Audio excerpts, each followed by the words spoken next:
For the flower pillow, you will need a small pillow from the Dollar Tree store, felt sheets, I get mine at Hobby Lobby, a hot glue gun and glue sticks, a sharp pair of scissors, and several sizes of flower pattern petals. I got my petals from Googling pattern for flower petals, and you can choose the shape or size that will best do for your project.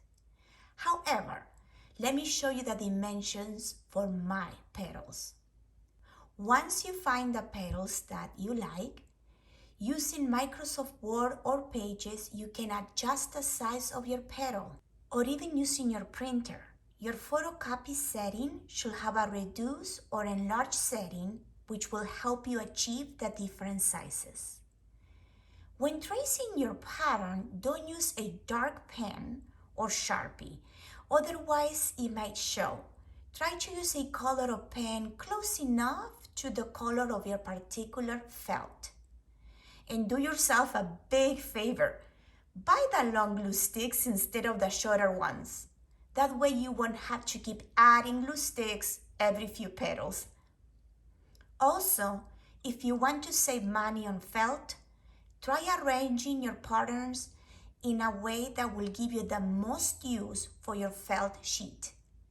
On some patterns, it is okay to cut the end if you can't fit the entire pattern, but just make sure it is a part that is not noticeable. This is how many petals you will need.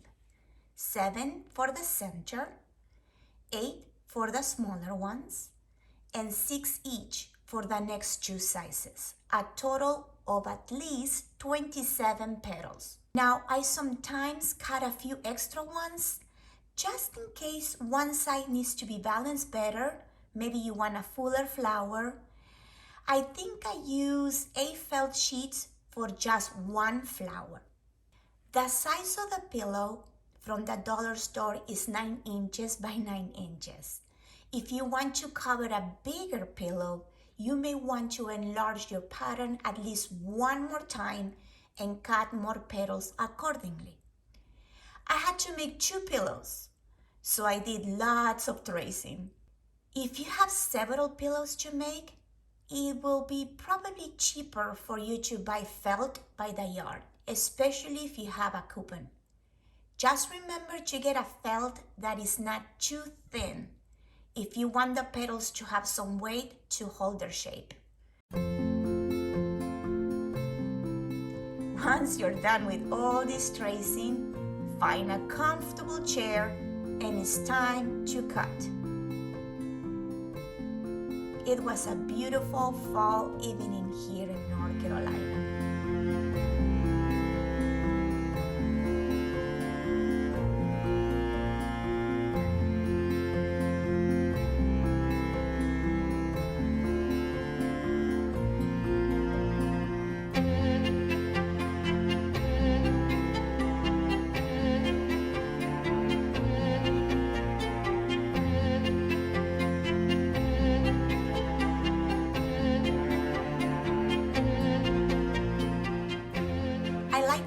A bowl or bucket to catch the extras of the cuttings. That way I don't have them all over the floor.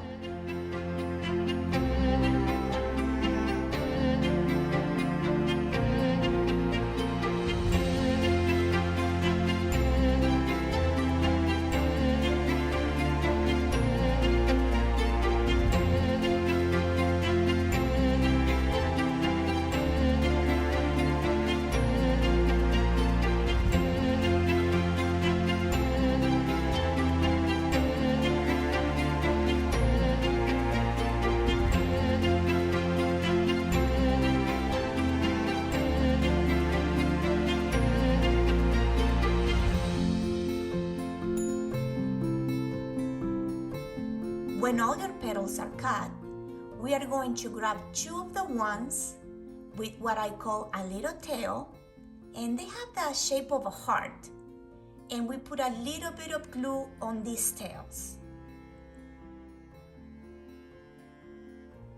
And now we are going to glue the sides together.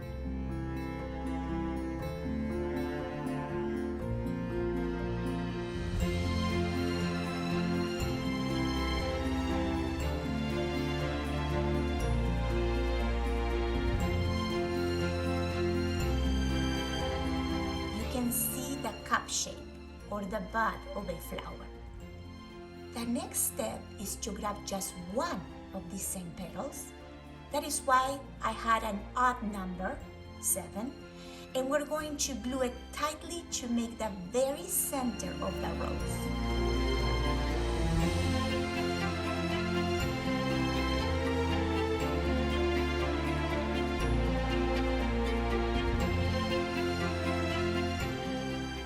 Cut off the excess tail for just this one.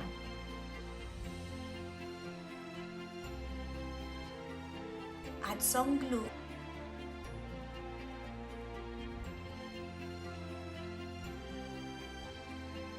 and place it in the center. You may want to use your scissors to make sure it reaches the bottom.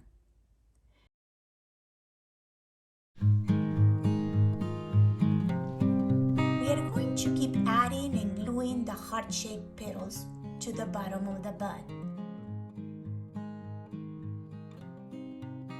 But make sure you alternate the petals so this new petal is hugging now where the other two petals come together.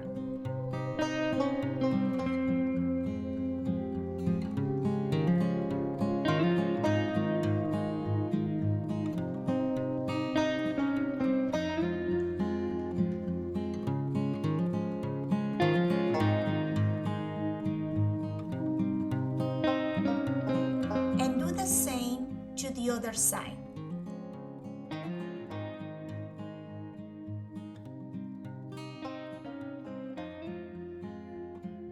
As you can see, these two petals are facing one direction.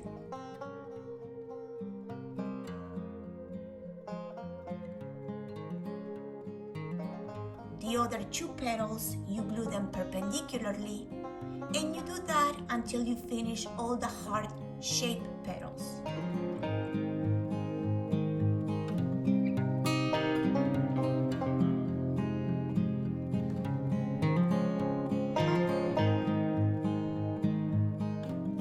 For the next set of petals, you need to cut just down the center, maybe an inch or so, depending on the size of your petals. We are going to do this to all our petals.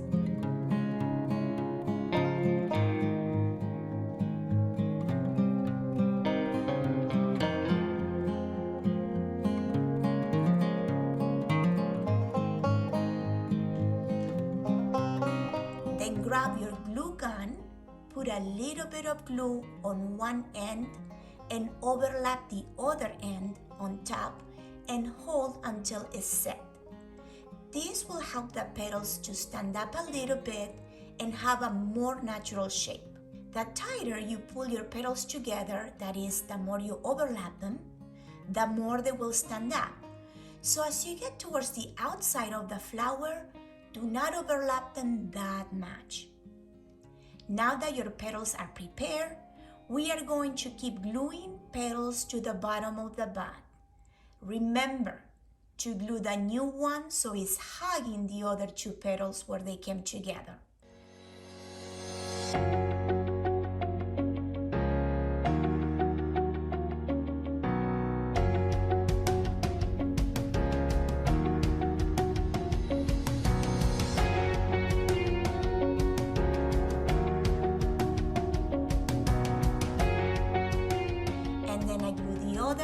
Right opposite. Keep alternating them this way. If you want a tighter rose, add a little bit more glue to the sides as well. Do this with all 8 petals.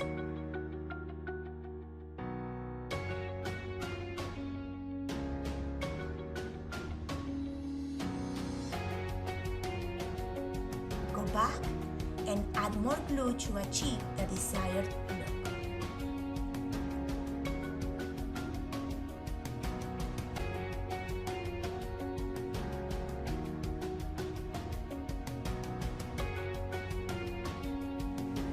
Grab your next set of petals, and if you haven't done so, cut an inch in the center and overlap them with hot glue.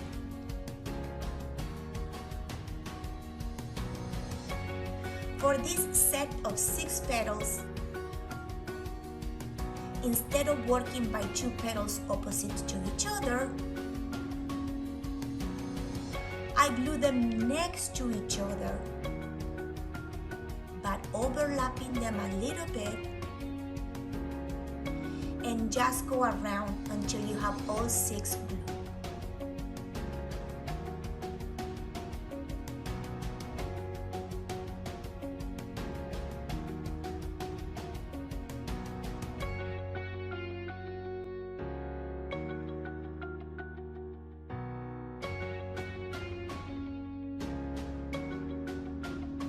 Sometimes 6 petals will not be enough to have the perfectly balanced round flower, so you may need to add a 7th one or even an 8th one. That is why I usually cut a couple of extra petals for each pattern of different size.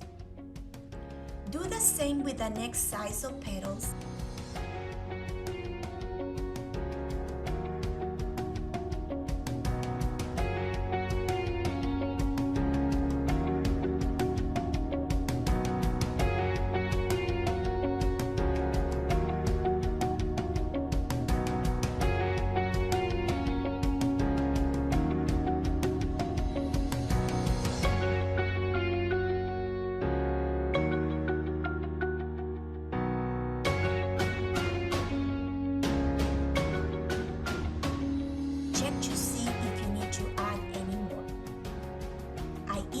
To place the flower momentarily on the pillow to see how it looks and how the petals lay.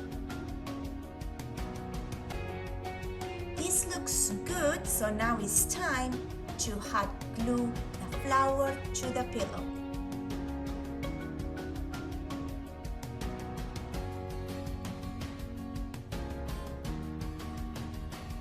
Or you can even sew it if you want the petals to stand a particular way.